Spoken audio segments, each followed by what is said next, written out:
கர்த்தருடைய பரிசுத்த நாமத்துக்கு ஸ்தோத்திரம் உண்டாவதாக.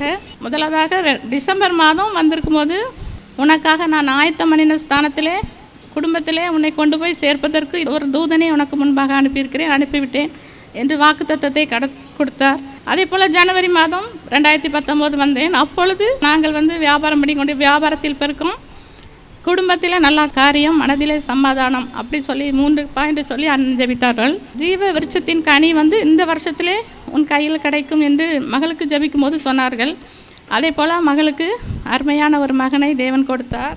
அதற்காக நன்றி செலுத்துகிறேன். அதே போல் சொன்னார்கள், மகளுக்கு என் ஆவியின் கண்களினால் காண்கிறேன், மங்கள சத்தம் என் காதில் தொனிக்கிறது என்ற வாக்குத்தத்தம் மார்ச் மாதம் எனக்கு கிடைத்தது. அதுக்கப்புறம் ப்ரேயருக்கு வந்திருக்கும் போது என்ன லெந்து டேஸ் ஆரம்பிச்சிருச்சு, இனி எப்போ நம்ம மகளுக்கு மேரேஜ் ஒழுங்காகும், மார்ச் மாதம் போது. அதே போல் மார்ச் 30ஆம் தேதி மகளை பெண் பார்க்க வந்தார்கள். பார்த்த உடனே மகளுக்கு திருமணம் ஒழுங்கு செய்யப்பட்டது. ஏப்ரல் மாதம் என்கேஜ்மெண்ட் நடந்தது.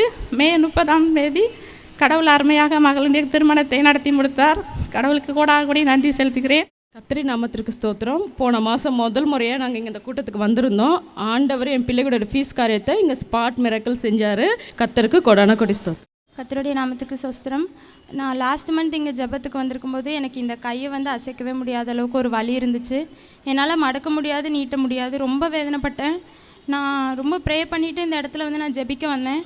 ஜெபிக்க நான் ஏசப்பாட்ட பொருத்தனை பண்ணியிருந்தேன். ஏசப்பா, அடுத்த மாதம் இந்த இடத்துல எனக்கு நீங்கள் இந்த கைவலி சுகத்தை கொடுத்தீங்கன்னா நான் கண்டிப்பாக போய் சாட்சி சொல்லுவேன்னு சொல்லிவிட்டு நான் ஹாஸ்பிட்டலும் போனேன். என்னால் வலி தாங்க முடியாதனால டாக்டர் கை பார்த்துட்டு கையில் ஒன்றுமே இல்லை, சரியாயிடும் 2 நாள்னு சொன்னாங்க. ஒரு ஆயின்மெண்ட் மட்டும் தான் கொடுத்தாங்க.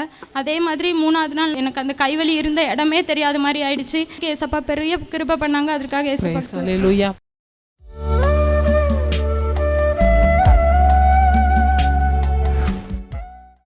கிறிஸ்துவுக்குள் மிகவும் பிரியமான எனதருமை சகோதர சகோதரிகளே, நம்மை சிருஷ்டித்தவரும் நம்மை உண்டாக்கினவரும் நம்மை ஒருபோதும் மறந்து போகாதவருமாகிய இயேசு கிறிஸ்துவின் இணையற்ற நாமத்தினாலே உங்கள் எல்லாரையும் வாழ்த்தி ஆசீர்வதிக்கிறேன். அல்லேலூயா. எல்லாரும் சந்தோஷமாக இருக்கீங்களா? தேவ சமூகத்திலே ஜெபத்திலே தரித்திருந்த பொழுது நம்மை ஆசீர்வதிக்கும்படி நம்முடைய தெய்வம் கொடுத்த மங்கள வார்த்தை ரூத்தின் புஸ்தகம் 2ஆம் அதிகாரம் 12வது வசனம் இப்படியாய் சொல்லுகிறது. எடுத்து வாசிப்போம். உன் செய்கைக்கு தக்க பலனை கர்த்தர் உனக்கு கட்டளையிடுவாராக. இஸ்ரவேலின் தேவனாகிய கர்த்தருடைய செட்டைகளின் கீழ் அடைக்கலமாய் வந்த உனக்கு அவராலே நிறைவான பலன் கிடைப்பதாக என்றான். இதை தியானிக்கும் போது என்னுடைய ஆவியிலே நான் சின்ன வயசில் எங்கள் கிராமத்தில் பார்த்த ஒரு காரியம் எனக்கு ஞாபகம் வருகிறது. நான் சின்ன பையனாக இருக்கும்போது ஊரில் கோழி குஞ்சு எல்லாம் வளர்க்குறத பார்த்துருக்கிறேன். ஒரு முறை நான் இந்த கான்வென்ட்டில் நிறைய கோழி குஞ்சுகள் எல்லாம் வளர்த்துட்ருக்குறோம். ஒரு முறை நான் அதுகளுக்கு தீனி போடுறதுக்காக வேண்டி அந்த ரேஷன் அரிசியை தூக்கி போட்டுகிட்டே இருக்கேன். திடீர்னு பார்க்கும் பொழுது அந்த தாய் கோழி அப்போ தான் ஒரு கோழி குஞ்சு பொறிச்சு நிறைய குட்டி குட்டி குஞ்சுகள், நான் நினைக்கிறேன் ஒரு 10-12 குஞ்சுகள் அப்படியே சுற்றிட்டு சாப்பிட்டுட்டே இருக்குது. ஆனால் திடீர்னு அந்த தாய் கோழி ஒரு சத்தம் கொடுது, கொக் கொக் கொக் கொக் கொக் கொக்குன்னு. அந்த சத்தம் முதல்ல கொஞ்சமாக ஆரம்பித்து அதன் பிறகு அது ரொம்ப சத்தம் போடுகிறதை பார்த்தேன். எதுக்கு இந்த தாய் கோழி சத்தம் போடுது? மற்ற கோழிங்க நிறைய கிடக்கு, ஒன்றும் சத்தம் போடலையே, இது மட்டும் ஏன் சத்தம் போடுதுன்னு அப்படியே பார்க்குறேன். ஒரு கழுகு, ஒரு பருந்து அப்படியே சுற்றி ஹைட்லேருந்து கீழே வரைக்கும் வந்துவிட்டது. இந்த தாய்க்கோழி அதை பார்த்த உடனே எங்கே இந்த பருந்து தன்னுடைய 12 குஞ்சுகளை சாப்பிட்டுருமோன்னு நினச்சி அதை சத்தம் போட்டோன்னு அந்த குஞ்சுகள் ஓண்டு இருக்கிற குஞ்சுகளுக்கு தெரியுது, ஏதோ எனக்கு ஒரு ஆபத்து வரப்போகிறது, என் தாய் என்னை கூப்பிட்றான்னு சொல்லி அதையெல்லாம் ஓடி அந்த தாய்க்கோழிக்கு பக்கத்தில் வந்துச்சு. அது வரைக்கும் சின்னதாக இருந்த அந்த தாய் கோழியினுடைய அந்த 2 ரெக்கைகளும் அந்த செட்டைகளும் அப்படியே விரிந்து அந்த 12 கோழிகளும் உள்ளே வந்த உடனே அப்படியே அணைச்சி மூடி, அப்படி 12 கோழி அது கூட இல்லாத மாதிரி அப்படியே மூடி மறைத்து வைத்து விட்டது. அந்த பறந்து சுற்றி பார்த்துட்டு இந்த குஞ்சுகளை காணாத உடனே அவ்வளவு கீழே இறங்கி வந்த பருந்து அப்படியே பறந்து போய்விட்டது. இந்த வசனத்தை நான் தியானிக்கும் போதும் அதே என் ஆண்டவருடைய சட்டைகள் உங்கள் முன்னால் இறங்கி வந்திருக்கிறதை நான் பார்க்கிறேன். ஹல்லேலூயா. வேதம் சொல்லுகிறது, கோழி தன் குஞ்சுகளை இறக்கைக்குள்ளே கூட்டி சேர்க்கிறது போல என் ஆண்டவர் எருசலேமே எருசலே, எத்தனையோ உன்னை கூட்டி சேர்க்க நான் மனதாயிருந்தேன், ஆனால் உனக்கோ மனதில்லாமல் போயிற்று என்று என் ஆண்டவர் ஏங்கினார். ஆனால் இன்றைக்கு ஆண்டவர் கூட்டி சேர்த்திருக்கிறார். என் ஆண்டவர் சொல்கிறார், இன்றைக்கு என் ஆண்டவராலே நிறைவான பலன் உங்களுக்கு உண்டு, நிறைவான வாழ்வு உண்டு. பொல்லாங்கன் இனி உன் மேல கண் போட முடியாது, பொல்லாங்கன் உன்னை தூக்க முடியாது, தொல்லை பிடித்த மனுஷர்கள் இனி உன்னை தூக்க முடியாது. உன்னை தூக்கிடுவேன்னு சொன்னவனை இனி நீ தேடியும் காணாதிருப்ப. நீ எப்படி வாழ்றேன்னு நான் பார்க்க போறேன்னு சொல்லி உங்ககிட்ட சவால் போட்டவனுக்கு முன்னால நீ வாழ்ந்து காட்டுவ. அவன் வந்து உன் முன்னால வந்து பணிந்து கொண்டு உன் கூட ஆண்டவர் இருக்கிறாரேன்னு சொல்லுகிறதை இனி அந்நிய கண்கள் அல்ல, உன்னுடைய சொந்த கண்கள் காணும். என்னைக்காவது ஒரு நாள் நீ என் காலடியில் வந்து விழுந்து தான் ஆகணும்னு யாரோ ஒருவர் உனக்கு சவால் விட்டிருக்கலாம். இன்றைக்கு கர்த்தருடைய சட்டைகளின் கீழ் அடைக்கலமாய் வந்து விழுந்த உன்னை இனி யார் காலையும் போய் விழ ஆண்டவர் அனுமதிப்பதில்லை. கர்த்தருடைய ஸ்தானத்தை உயர்த்தி வைக்க ஆசைப்படுகிறார். உன்னுடைய பொசிஷன் ஆண்டவர் உயர்த்தி வைக்க வேண்டும் என்று விரும்புகிறார். அவன் நினைச்சது மாதிரி நீ நாளுக்கு நாள் இனி பின்தங்கி போகுவதில்லை, இனி முன்னேறி செல்லுகிற காலங்கள் வருகிறது. கழுகுகள் செட்டைகளை அடித்து உயர உயர உயர பறக்கிறது போல இனி கர்த்தர் இன்றைக்கு உனக்கு கொடுக்கிற புது பலனை கொண்டு நீ செட்டைகளை அடித்து உயர எழும்ப எழும்ப எழும்ப கர்த்தர் உனக்கு உதவி செய்வார். ஹல்லேலூயா. என் அன்பு தேவனுடைய பிள்ளைகளே, ரூத் எல்லாவற்றையும் இழந்தாள். மோவாப் தேசத்திலே தன்னுடைய புருஷனை இழந்தாள், கொழுந்தனை இழந்தாள், மாமனாரை இழந்தாள். எல்லாவற்றையும் இழந்து அந்த வீட்டிலே தொடர்ந்து மரணங்கள், அடுக்கடுக்கான மரணங்கள். சரி, மாமனாராவது சரி பரவாயில்ல, ஓரளவுக்கு மேலே வயசாயிடுச்சு, இறந்து போயிட்டாருன்னு சொல்லலாம். தன்னுடைய புருஷன் வாலிப வயது, அவளுக்கு அது வரைக்கும் குழந்தை கூட இல்லைன்னா எவ்வளவு சின்ன வயசு வாலிப வயசில் அவளுடைய புருஷன் இருந்திருப்பாருன்னு பாருங்க. அவளுடைய குழந்தனார் அவரும் சின்ன வயசு. அடுக்கடுக்கான தோல்விகள், அடுக்கடுக்கான இழப்புகளை அவள் சந்தித்து மனம் உடைந்து போன நிலைமையிலே, எல்லாம் முடிந்து போயிட்டு என்கிற நிலைமையிலே தன்னுடைய வாலிபம் கெட்டு அழிந்து விட்டது. அவ்வளவு தன்னுடைய வாலிப வயதின் சந்தோஷங்கள் எல்லாம் முடிந்து விட்டது. எல்லாவற்றையும் குழி தோண்டி புதைத்து விட்டு தன் மாமிக்காக, தன் மாமியுடைய சந்தோஷத்திற்காக, எனக்கு இன்னொரு வாழ்வே வேண்டாம், நான் உன் கூடயே வந்துடுறேன்னு சொல்லி தன் மாமிக்கு பின்னாலே போனாள். ஆனால் இவளுடைய குழந்தனுடைய மனைவி அந்த மாமியாரை முத்தம் செய்துட்டு, நீ உங்கள் அம்மா வீட்டில் போய் வேற கல்யாணம் பண்ணிட்டு வேணா செட்டில் ஆகிடுமான்னு சொன்ன உடனே தனக்கு கிடைத்த பெரிய வாய்ப்பாக கருதி கொண்டு, எப்படியாவது என்னுடைய அம்மா வீட்டில் போய் அப்பா வீட்டில் போய் நான் இன்னொரு கல்யாணம் பண்ணிட்டு லைஃப்பில் செட்டில் ஆகிடலான்னு சொல்லிட்டு இன்னொரு வாழ்வை தேடி அவள் தன்னுடைய மாமியை முத்தம் கொடுத்துட்டு அவள் பாட்டுக்கு வீட்டுக்கு கிளம்பி போய்விட்டாள். அவளுடைய சரித்திரம் அதன் பிறகு வேதத்தில் எங்கும் எழுதப்படவில்லை. அவள் முத்தம் போட்டுட்டு போனதோட சரி, அவளுடைய சாப்டர் வேதத்தில் க்ளோஸ் பண்ணப்பட்டது. ஆனால் இந்த ரூத் அப்படி அல்ல. நானும் போயிட்டேன்னா என் வயசான மாமியாருக்கு யாருமே இல்லை, புருஷனும் இல்லை, பிள்ளைகளும் இல்லை. அவள் நிர்கதியாய் நிற்கிறாள். நானை விட்டுட்டு போயிட்டாள். என் மாமியார் ரொம்ப கஷ்டப்படுவாங்களே, அவங்களுக்கு யாருமே இல்லையே என்று சொல்லி தன் மாமியுடைய சுகவாழ்வை விரும்பி தன்னுடைய சந்தோஷங்களையும் வாலிப வயதின் எல்லா சந்தோஷங்களையும் குழி தோண்டி புதைத்து விட்டு மாமியாரிடத்துல சொல்றாரு, நான் எங்கள் அம்மா வீட்டுக்கு போகிறத பற்றி மட்டும் நீங்கள் பேசக்கூடாது. நான் கல்யாணம் ஆகி உங்கள் வீட்டுக்கு வந்துட்டேன். இனி உன் குடும்பம் என் குடும்பம், உன் தெய்வம் என் தெய்வம். நீர் எங்கே போனாலும் நான் உங்கள் கூட வருகிறேன்.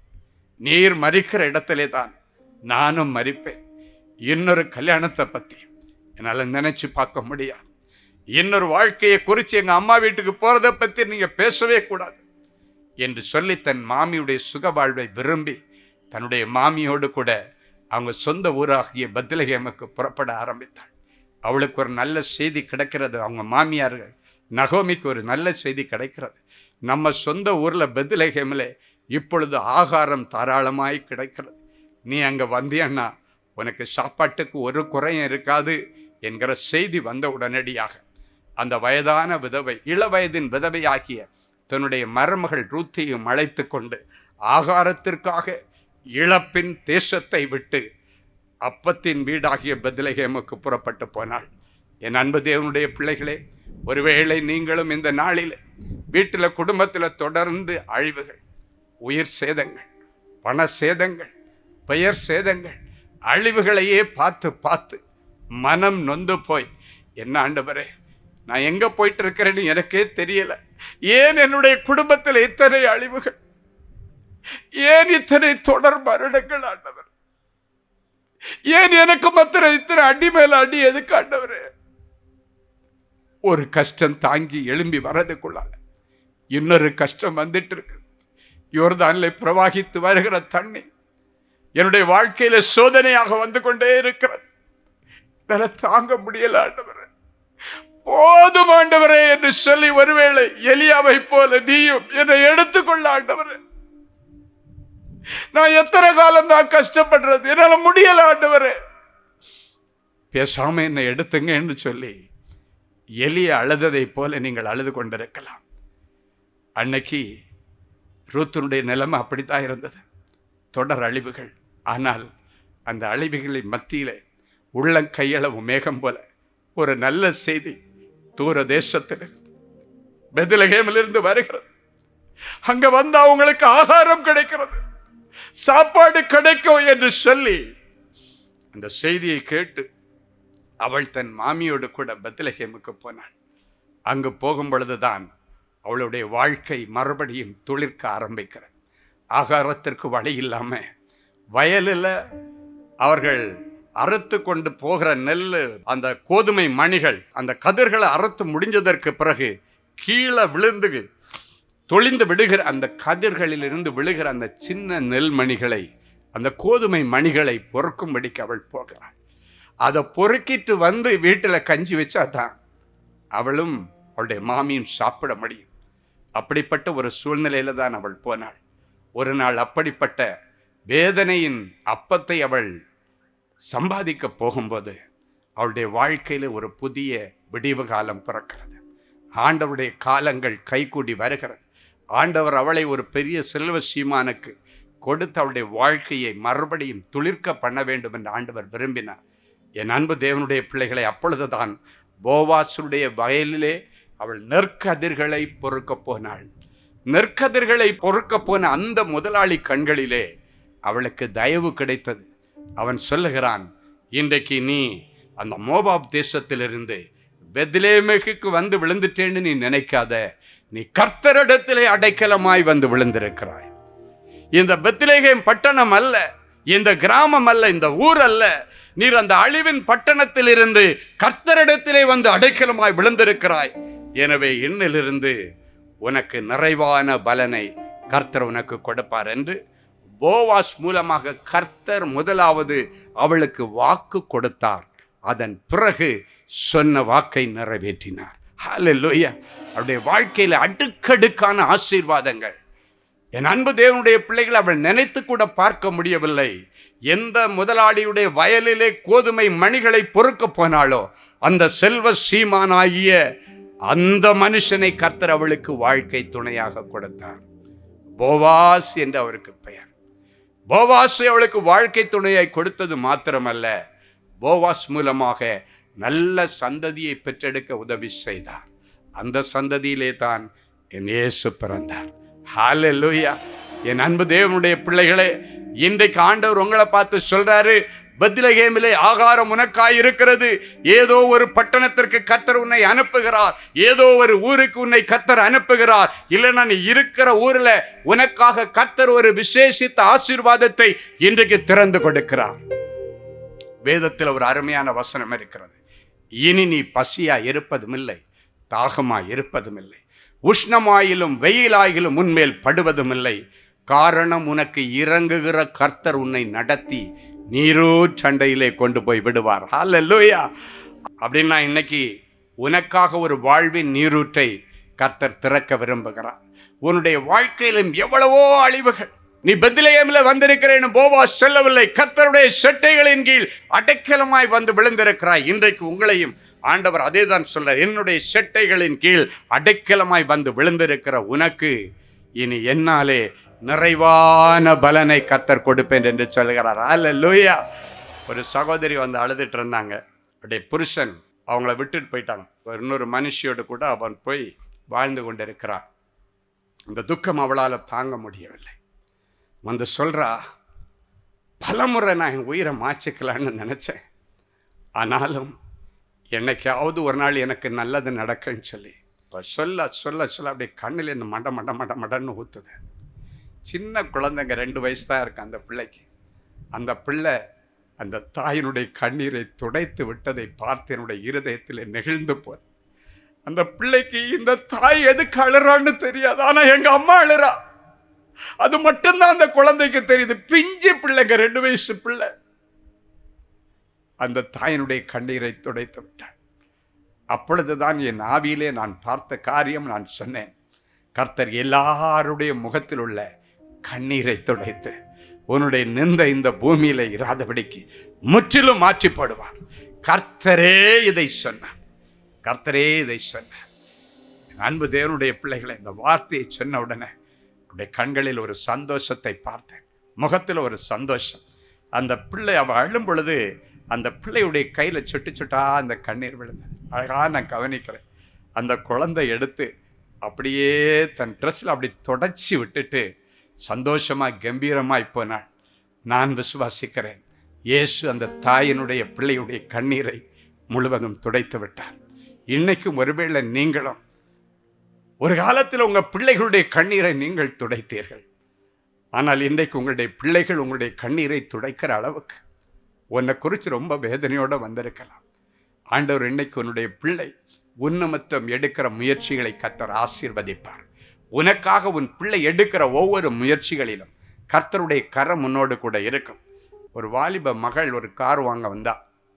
அப்போ நான் சொன்னேன், இந்த சின்ன வயசில் எனக்கு கல்யாணம் ஆயிடுச்சான்னு கேட்டேன். இல்லையா அப்படின்னாங்க. என்னம்மா கல்யாணம் பண்ணுற வயசில் இந்த பணத்தை கொண்டு போய் எதுக்குமா இந்த காரில் நீ போடுற, எதுக்கு இந்த காருக்கு இவ்வளவு லட்சம் பணத்தை நீ செலவு பண்ணுற, நீ பேசாமல் கல்யாணம் பண்ணிட்டு செட்டில் ஆக வேண்டியது தானே. அவள் சொன்னாள், சின்ன வயசில் என் தகப்பனை இழந்து போய்விட்டேன்.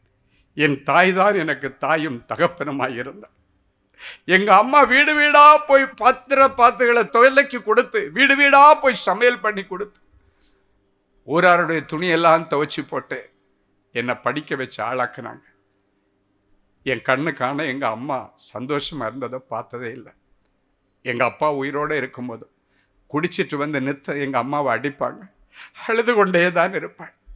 எங்கள் அம்மா என்னுடைய தகப்பனார் மரித்து போனதற்கு பிறகும் வறுமை, வேலை செய்ய போகிற இடத்துல ஏளனமாய் பேசுகிற பேச்சுக்கள் எல்லாத்தையும் சகிச்சிட்டு வந்து அழுதுகிட்டே இருப்பாங்க. எங்கள் அம்மாவை சிரிக்க வச்சு பார்த்து அதுக்கு பிறகு தான் நான் கல்யாணம் பண்ணுவேன். எங்கள் அம்மாவுக்கு நான் ஒரு வீடு வாங்கி கொடுக்கணுன்னு ஆசைப்பட்டேன், ஒரு கார் வாங்கி கொடுக்கணுன்னு ஆசைப்பட்டேன். எங்கள் அம்மா என்னை கஷ்டப்பட்டு படிக்க வச்சு சந்தோஷமாக இருக்கிறதுக்கு ஒரு சின்ன குட்டி ஃப்ளாட், ஒரு பெட்ரூமும் ஒரு ஹால் ஒரு கிச்சன் வச்சு எங்கள் அம்மாவுக்கு ஒரு வீடு வாங்கி கொடுத்து, நான் கல்யாணம் பண்ணிக்க முன்னால் எங்கள் அம்மாவை சொந்த வீட்டில் வச்சு பார்க்கணுன்னு எனக்கு ஆசை. அதை பார்த்துட்டேன். இதுக்கு மேலே எங்கள் அம்மாவுக்கு சர்ச்சுக்கு போகிறதுக்கு ஒரு கார் வாங்கி கொடுக்கணுன்னு ஆசை. இதுவும் நிறைவேறிடுச்சுன்னா அதுக்கு பிறகு என்னுடைய கல்யாணத்தை பற்றி நான் யோசிப்பேன். மகளை பார்த்து என்னுடைய இருதயம் அவ்வளவு சந்தோஷப்பட்டது. தன்னுடைய தாயினுடைய துக்கத்தை மாற்றுறதுக்காக இந்த மகள் தன்னுடைய வாலிபத்தின் அந்த சந்தோஷங்களை எல்லாம் தள்ளி போட்டுக்கிட்டே இருக்கான். அவங்க அம்மா எவ்வளோ சொல்கிறாங்க, எம்மா எனக்கு இதை விட நீ புருஷன் கூட வாழ்ந்து ஒரு பிள்ளைய பற்றி என் மடியில் போடு, இந்த பேரப்பிள்ளை தான் எனக்கு சந்தோஷம், எனக்கு இதை சந்தோஷம் இல்லை. இல்லைம்மா, எனக்கு சந்தோஷம் உங்களை அப்படி வச்சு பார்க்கணும். ரூத் தன்னுடைய மாமியின் சுகவாழ்வை விரும்பினாள். ஆண்டவர் அவளை ஆசீர்வதித்தாள். இந்த மகள் தான் தப்பிச்சு போனா போதும் என்று சொல்லி நோக்காம தன்னுடைய தாயுடைய சுகவாழ்வை விரும்பினாள். பெற்றோர்கள் பிள்ளைகளை நல்ல பள்ளிக்கூடத்தில் படிக்க வைக்கணும்னு நினச்சி அவங்க தகுதிக்கு மீறி இங்கிலீஷ் மீடியம் ஸ்கூலில் நல்ல இடத்துல கொண்டு படிக்க வச்சுருப்பாங்க. அப்போ சில பெற்றோர்கள் வரும்போது நான் கேட்பேன், ஏம்மா உங்களுக்கு தான் வருமானம் இல்லையம்மா, ஒரு சின்ன பள்ளிக்கூடத்தில் படிக்க வைக்கலாமே, இல்லைன்னா ஒரு கவர்மெண்ட் ஸ்கூலில் படிக்க வைக்கலாமே, எதுக்கு இவ்வளோ கஷ்டப்பட்டு இங்கே இழுக்கிறீங்க? அப்போ அந்த தாய் சொல்கிறத பார்த்துருக்குறேன். ஐயா, நான் தான் படிக்கலை, எனக்கு ஏபிசிடி தெரியாது, என் பிள்ளை வாய் நிறைய இங்கிலீஷ் பேசுகிறத பார்க்க எனக்கு ஆசையாக இருக்குப்பா. என் பிள்ளை நல்லா படித்து பெரிய ஆளாக பார்க்கறது எனக்கு ரொம்ப ஆசையாக இருக்குது. கண்ணீரோடு அந்த பிள்ளைகளுக்கு உதவி செய்திருக்கிறான். அப்படிப்பட்ட பிள்ளைகள் இன்னைக்கு வளர்ந்த ஆண்டவருடைய நாமத்தினால உயர்ந்த ஸ்தானத்தில் இருக்கிறாங்க. எதுக்கு சொல்கிறேன்னா, எல்லாருக்கும் அவங்க பிள்ளைகள் வசதி. ஒரு நாளும் அடுத்தவங்க ஆசையில் மட்டும் மண்ணை அள்ளி போட்டுறாதீங்க. எல்லாருக்கும் அவங்க பிள்ளை நல்லா இருக்கணும்னு ஆசை. அதற்காக எடுக்கிற அந்த முயற்சிக்கு உங்களால் இயன்ற மட்டும் உதவி செய்யுங்க. ஆனால் ஒரு நாளும் அந்த ஆசையை மாத்திரம் உடைச்சி போட்டுறாதீங்க. அந்த பிள்ளைகள் ஒரு நாள் வளர்ந்து தன்னுடைய தாய் தகப்பனுக்கு ஆசீர்வாதமான பிள்ளைகளாக இருந்து அவர்களும் இந்த சமுதாயத்தில் பெரிய அந்தஸ்தில் வர வேண்டும் என்பதுதான் என் ஆண்டவருடைய ஆசை. இன்னைக்கு இந்த சமுதாயத்தில் நீ என்ன நிலைமையில் இருந்தாலும் இன்னைக்கு வரைக்கும் இருக்கிற காரியத்தை யோசிக்காத. இன்னைக்கு கர்த்தரிடத்தில் அடைக்கலமாய் வந்து விழுந்திருக்கிற உனக்கு என் ஆண்டவராலே நிறைவான வாழ்வு கிடைக்க போகிறது, நிறைவான உயர்வு கர்த்தர் கொடுக்க போகிறார். ஹல்லேலூயா. என் அன்பு தேவனுடைய பிள்ளைகளே, நல்ல தேவ செய்தியை கேட்டீர்கள், அருமையான சாட்சிகளையும் பார்த்தீர்கள். எனக்கு இப்படி ஒரு நல்லது நடக்காதா என்று ஏங்கிக் கொண்டிருக்கிறீர்கள். இன்றைக்கி இந்த செய்தியில் கேட்ட நல்ல ஆசீர்வாதங்கள் எனக்கு என் குடும்பத்துக்கும் பலிக்காதான்னு எதிர்பார்த்துட்ருக்கிறீங்க. அவைகள் பலிக்கும். அவற்றை நிறைவேற்றி தருகிற ஆண்டவருடைய சமூகத்தை நாம் நோக்கி பார்ப்போம். அன்பான எங்கள் நல்ல ஆண்டவரே, கோடி ஸ்தோத்திரங்களப்பா. இந்த நல்ல மனமகிழ்ச்சியின் வேலைக்காக உமக்கு நன்றி. இப்பொழுதும் உம்முடைய வார்த்தைகளை கேட்டுக்கொண்டு கண்ணீரோடு உம்முடைய பாதத்தை பிடித்து நிற்கிற என் பிள்ளைகளை கண்ணோக்கி பாரும். என் பிள்ளைகளுடைய குடும்பத்தில் உள்ள எல்லா போராட்டங்களுக்கு இன்றைக்கு ஒரு முடிவு வரட்டும். என் பிள்ளைகளுடைய வாழ்க்கையில் காணப்படுகிறதான எல்லா போராட்டங்களுக்கு இன்றைக்கு முடிவு வரட்டும். கண்ணீருக்கு முடிவு வரட்டும். ஏமாற்றங்களுக்கு முடிவு வரட்டும். அநேக இடங்களிலே ஏமாந்து போயிருக்கிற என் பிள்ளைகள் இனி எந்த உலக மனுஷன் முன்னிலையில் ஏமாந்து போகாதபடிக்கு தேவ ஞானம் இவர்கள் மேலே கட்டவிழ்த்து விடப்படுவதாகன்னு ஜெபிக்கிறோம். ஏமாற்றத்தின் நிமித்தம், ஏமாந்து போனதை நிமித்தம் இழந்து போன செல்வங்களும் உடைமைகளும் பெயரும் புகழும் மறுபடியும் என் பிள்ளைகளுக்கு கிடைப்பதாகன்னு ஜெபிக்கிறேன்.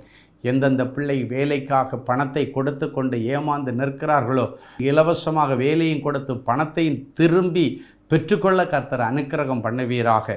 உதவி செய்கிறேன் என்கிற பெயரில் ஏமாந்து போன பிள்ளைகள் அநேகம் பேர் கண்ணீரோடு நிற்கிறாங்க. நல்லதுக்கு தானே நான் கொடுத்தேன், என்னை இப்படி ஏமாற்றிட்டாங்களே என்று நிற்கிற பிள்ளைகள், ஏமாந்து போன அவர்களுடைய நகைகளும் பொருட்களும் பொன்களும் இவர்களுக்கு திரும்பி வருவதாக என்று செபிக்கிறேன். நண்பனுக்காக வேண்டி வீட்டை அடமானம் வைக்க கொடுக்க போனேன், இன்றைக்கி வீடு எனக்கு மிஞ்சாதோ கிடைக்காதோ என்று கதறிக்கொண்டிருக்கிற பிள்ளைகளுக்கு அதை மீட்டு தாரும். யார் யார் இவர்களை ஏமாற்றினார்களோ, ஏமாற்றினவர்கள் கண்களில் தயவு கிடைப்பதாக என்று ஜெபிக்கிறேன். ஆண்டவர் தாமே இனி வருகிற நாட்களில் நல்லது கெட்டது எது எது என்று வரையறுக்கத்தக்கதான ஞானத்தை என் பிள்ளைகளுக்கு கொடுத்து, இந்த கபடு வாது சூது நிறைந்த இந்த உலகத்தில் என் பிள்ளைகள் ஞானமாய் நடந்து கொள்ள, கருத்தாய் நடந்து கொள்ள, கருத்தாய் பேச கர்த்தர் என் பிள்ளைகளுக்கு அனுக்கிரகம் பண்ணுகிறதற்காக மக்கு நன்றி. என்னுடைய குடும்பத்தில் இருக்கிறதான எல்லா தடைகளை உடைச்சி ஜெபிக்கிறேன். மகிமையான நல் விசேஷங்கள் என்னுடைய குடும்பத்தில் வசனிக்கப்படும், பேசப்படும் என்று சொன்னீரே. மகிமையான நல்ல காரியங்களெல்லாம் குடும்பத்தில் நடக்கட்டும். இன்றைக்கு இவர்கள் செய்தியிலே கேட்ட அத்தனை நன்மைகளையும் ஆசீர்வாதங்களையும் இவர்களுடைய சிரசில் வைத்து இவர்களை ஆசீர்வதித்து ஜெபிக்கிறேன். இவர்கள் எதையெல்லாம் தங்களுடைய செவிகளை கேட்டார்களோ அவைகள் எல்லாவற்றின்படி இவர்களுக்கு ஆக கடவுதுன்னு சொல்லி இவர்களை நான் வாழ்த்தி ஆசீர்வதிக்கிறேன். அநேக பிள்ளைகளுடைய வாழ்க்கையில் ஒரு அடி எடுத்து வச்சா 4 அடி சறுக்கிற நிலைமையில் இருக்கிறாங்க. அவர்களுடைய வழிகள் எல்லாவற்றையும் இனி உறுதிப்படுத்துவீராக. இனி கால்கள் சறுக்கக்கூடாது, முயற்சிகள் சறுக்கக்கூடாது. எல்லாம் என் பிள்ளைகளுக்கு சக்ஸஸ் ஆகட்டும். நீ செய்வதெல்லாம் வாய்க்கும் என்கிற வசனத்தின்படி இவர்கள் செய்வதெல்லாம் இனி இவர்களுக்கு வாய்ப்பதாகன்னு இவர்களை ஆசீர்வதித்து ஜெபிக்கிறேன். காணாமல் போன பொருட்கள் கிடைப்பதாக, காணாமல் போன பிள்ளைகள் வீட்டிற்கு திரும்பி வருவார்களாக. சண்டை சச்சரவுகளுக்கு முடிவு வரட்டும். கணவன் மனைவிகளால் இருக்கிற பிரிவினை மாறி மறுபடியும் ஐக்கியம் உண்டாகட்டும். கழுகு தன் பிள்ளைகளை கூட்டுக்குள்ளே சேர்க்கிறது போல இவருடைய முழு குடும்பமும் இயேசுவுக்குள்ளால் சேர்க்கப்படுவதாகன்னு நான் ஜெபிக்கிறேன். இவருடைய சரீரத்தில் இருக்கிற எல்லா கொள்ளை நோய்களுக்கு இன்றைக்கு விடிவு பிறப்பதாக. எத்தனை பிள்ளைகள் கேன்சரில் கஷ்டப்படுகிறார்கள், அத்தனை பேருடைய கேன்சர் வியாதியை தொட்டு குணமாக்குகிற ஆண்டவர் இவர்கள் இருக்கிற அறைகளிலே இப்பொழுது இறங்கி வருவீராக. எனக்கு விருப்பம் உண்டு, நீ குணமாக என்று சொல்லி ஆசீர்வதிப்பீராக. எத்தனை பேர் தன்னுடைய 2 கிட்னி பழுதடைந்த நிலைமையில் இருக்கிறாங்களோ, டயாலிசிஸ் பண்ணிட்டு இருக்கிறாங்களோ, என்ன பண்ணுகிற நிலைமையில் இருக்கிறார்களோ, அத்தனை பேருடைய கிட்னிஸ் எல்லாம் புதிதாய் மாற்றும். இருதய வாழ்வுகளில் இருக்கிற பிரச்சனைகள் மறைந்து போவதாக, யூட்ரஸில் இருக்கிற கட்டுகள் அறுக்கப்படுவதாக, பிரெயின் டியூமர் மறைந்து போவதாக, ஸ்கின் கேன்சர், பிளட் கேன்சர் மறைந்து போவதாக. தெய்வீக சுகத்தை தாரும். உனக்கு சௌக்கியமும் ஆரோக்கியமும் வரப்பண்ணி உன் வியாதிகளை எல்லாம் குணமாக்குவேன் என்று சொன்னீரே, குணமாக்கி அழகு பார்ப்பீராக. வேதனைகளுக்கும் நெருக்கங்களுக்கும் பஞ்சங்களுக்கும் விலக்கி காத்துக்கொள்ளும் இயேசுவின் மூலம் பிதாவே, ஆமென். கிறிஸ்துவுக்குள் அன்பானவர்களே, ஆண்டவராகிய இயேசு கிறிஸ்துவின் இனிய நாமத்தில் அன்பின் வாழ்த்துக்கள்.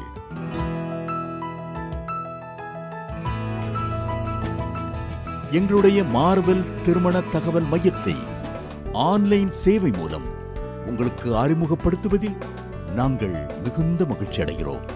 எங்களது மார்வெல் திருமண மையம் கிறிஸ்தவ குடும்பத்தில் திருமணத்திற்கு ஆயத்தமாயிருப்பவர்கள் தங்களுக்கு ஏற்ற வாழ்க்கை துணையை தேர்ந்தெடுக்க சிறந்த திருமண சேவை மையமாக இருக்கிறது. மேலும் மார்வெல் திருமண தகவல் மையத்தில் நீங்கள் பதிவு செய்வதற்கு எங்களது இணையதள முகவரி www.marvelmatrimony.com மற்றும் அலைபேசி எண் 7824855999 என்ற எண்ணிற்கு தொடர்பு கொள்ளலாம்.